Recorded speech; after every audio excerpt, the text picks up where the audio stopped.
भारत के प्राचीन विश्वविद्यालयों में से एक नालंदा यूनिवर्सिटी अपनी अनकही गाथा के साथ खंडरों में खड़ा है। वैदिक शिक्षा प्रणाली के अत्यधिक उपयोग ने तक्षशिला, विक्रमशिला और नालंदा जैसे बड़े शिक्षण स्थानों की स्थापना को प्रेरित किया। इतनी विश्वविख्यात होने के बावजूद इसे क्यों नष्ट किया गया और इसे नष्ट करने में किसी का क्या फायदा होना था, इसे जानने के पहले आइए इस यूनिवर्सिटी के बारे में कुछ बातें जान ले कि आखिर क्या खास बात थी इस यूनिवर्सिटी में जो इसे तोड़ा गया। नालंदा यूनिवर्सिटी का विकास 5वीं और 6वीं शताब्दी में गुप्ता साम्राज्य के संरक्षण में और बाद में कन्नौज के सम्राट हर्ष के अधीन हुआ। इस यूनिवर्सिटी में जो नॉलेज मिलता था उसकी वजह से सभी नॉलेज सीकर्स यहाँ अट्रैक्ट होते थे। गुप्ता साम्राज्य के सम्राट कुमारगुप्त वन द्वारा इसे 427 सीई में स्थापित किया गया और कई शताब्दियों तक शिक्षा का दीपक यूं ही प्रज्वलित रहा और अंत में 1197 सीई में बख्तियार खिलजी के हाथों नष्ट कर दिया गया। ऐतिहासिक स्रोतों के अनुसार इस विश्वविद्यालय का एक बहुत ही शानदार और लंबा जीवन था जो 800 वर्षों तक लगातार चला। इस अवधि को भारत के स्वर्ण युग के रूप में वर्णित किया गया है। नालंदा यूनिवर्सिटी प्राचीन मगध में स्थित था और ये राजगृह शहर के पास और पाटलिपुत्र से लगभग 90 किलोमीटर दक्षिण पूर्व में स्थित था।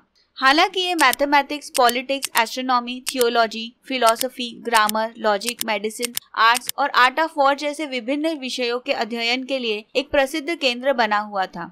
समय के साथ नालंदा यूनिवर्सिटी का विस्तार हुआ और एक विशाल संस्थान के रूप में विकसित हुआ जिसने पूरे इंडियन कॉन्टिनेंट और इससे बाहर के विद्वानों और छात्रों को आकर्षित किया। इंडियन सब कॉन्टिनेंट के एक प्रमुख शासक सम्राट हर्ष के शासनकाल के दौरान ये विश्वविद्यालय अपने चरम पर पहुंच गया। राजा हर्ष शिक्षा और बौद्ध धर्म के महान संरक्षक थे और उनके समर्थन ने नालंदा यूनिवर्सिटी की प्रतिष्ठा को और बढ़ा दिया। इस यूनिवर्सिटी का बहुत ही प्रभावशाली आर्किटेक्चरल डिजाइन था जिसमें कई लेक्चर हॉल्स, मेडिटेशन सेंटर्स, मंदिर और स्टडीज और टीचर्स के लिए रेजिडेंशियल क्वार्टर्स भी थे। इसमें 9 मंजिला लाइब्रेरी थी जहां मॉन्क्स इन किताबों से नकल करके अपना खुद का संग्रह बनाते थे। कहा जाता है कि यहाँ 10,000 स्टूडेंट्स और 2,000 प्रोफेसर्स के लिए आवास उपलब्ध थे। इसी वजह से इस यूनिवर्सिटी ने दुनिया के विभिन्न क्षेत्रों से हजारों स्टूडेंट्स और स्कॉलर्स को अकोमोडेट किया जिससे ये इंटरनेशनल सेंटर ऑफ लर्निंग बन गया। नालंदा का करिकुलम व्यापक था जिसमें ज्ञान की विभिन्न शाखाएं शामिल थी, लेकिन बौद्ध धर्म इसके मूल में था।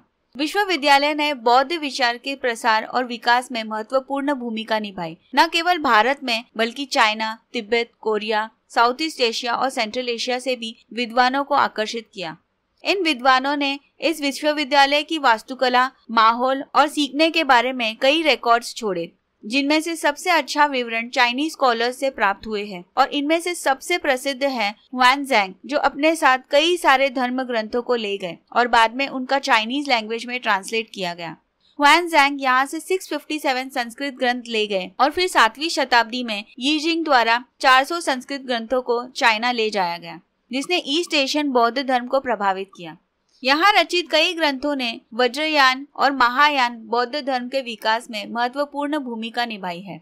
आयुर्वेद की प्राचीन भारतीय चिकित्सा प्रणाली जो प्रकृति पर आधारित हीलिंग मेथड्स पर डिपेंड करती है, वो भारत के विभिन्न क्षेत्रों में यहाँ के स्टूडेंट्स के द्वारा फैल गई। इसके अलावा दूसरे बुद्धिस्ट इंस्टीट्यूशंस ने यहाँ के प्रेयर हॉल्स और कैंपस के खुले प्रांगणों वाले परिसर के डिजाइन से प्रेरणा ली। साथ ही साथ मेटल आर्ट का प्रचार मलेशिया और तिब्बत में हुआ, लेकिन इसकी सबसे बड़ी उपलब्धि थी इसके एस्ट्रोनॉमी और मैथमेटिक्स में इसका योगदान। ऐसा माना जाता है कि आर्यभट्ट, जिन्हें फादर ऑफ इंडियन मैथमेटिक्स माना जाता है, 6वीं शताब्दी में इस विश्वविद्यालय के प्रमुख थे। कहा जाता है कि नालंदा यूनिवर्सिटी को आक्रमणकारियों द्वारा 3 बार नष्ट करने की कोशिश की गई। पहली बार स्कंदगुप्त के शासन के दौरान हुआ जब मिहिरकुला के नेतृत्व में हुन्स ने विनाश किया।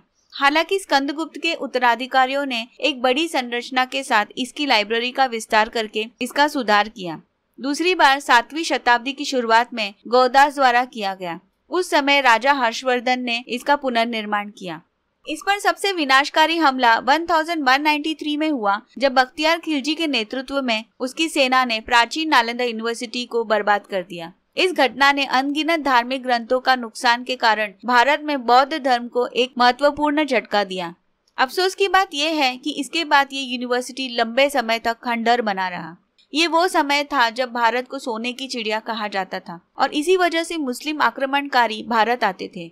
उन्हीं में से एक बख्तियार खिलजी ने भारत के कई हिस्सों में बौद्ध द्वारा शासित कुछ क्षेत्रों पर कब्जा कर लिया और फिर एक बार बीमार पड़ गए। उनके दरबार में हकीमों के प्रयासों के बावजूद वो ठीक न हो सके। आखिरकार किसी ने नालंदा यूनिवर्सिटी के आयुर्वेदा ब्रांच के हेड राहुल श्रीभद्र से इलाज करने का सुझाव दिया, पर वो अपना इलाज किसी गैर इस्लामी से नहीं करना चाहता था। हालांकि जैसे ही उनका स्वास्थ्य बिगड़ गया, उन्होंने राहुल श्रीभद्र को उनकी मदद के लिए बुलाया, लेकिन उन्होंने शर्त रखी कि बिना दवा के ही वो उनका इलाज करे। कुछ दिनों बाद राहुल श्रीभद्र जी ने उन्हें कुरान दिया और कहा कि इसके कुछ पन्ने पढ़ ले तो वो ठीक हो जाएंगे। बख्तियार ने उनके कहे अनुसार कुरान पढ़ा और ठीक हो गया।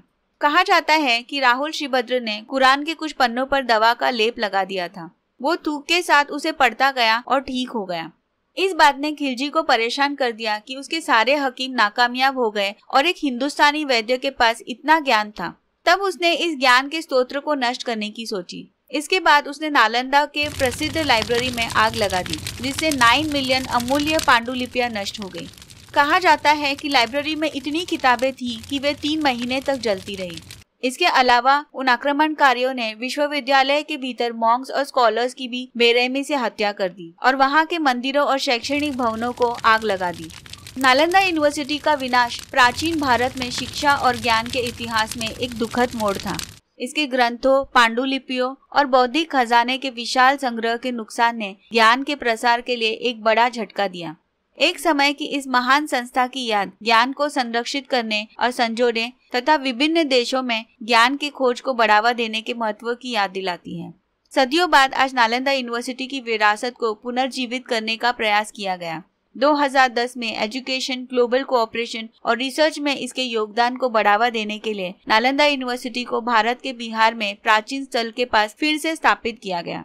फिर भी नालंदा यूनिवर्सिटी की स्मृति मानवता के लिए सीखने के मूल्य को, भावी पीढ़ियों के लिए ज्ञान के खजाने को सुरक्षित रखने की प्रेरणा के रूप में याद की जाती रहेगी। उम्मीद है ये वीडियो आपको जरूर पसंद आया होगा। अगर पसंद आया हो तो इसे लाइक और शेयर जरूर कर दीजिएगा और इसी तरह की और भी इंटरेस्टिंग वीडियोस देखने के लिए हमारे चैनल को सब्सक्राइब जरूर कर लीजिएगा।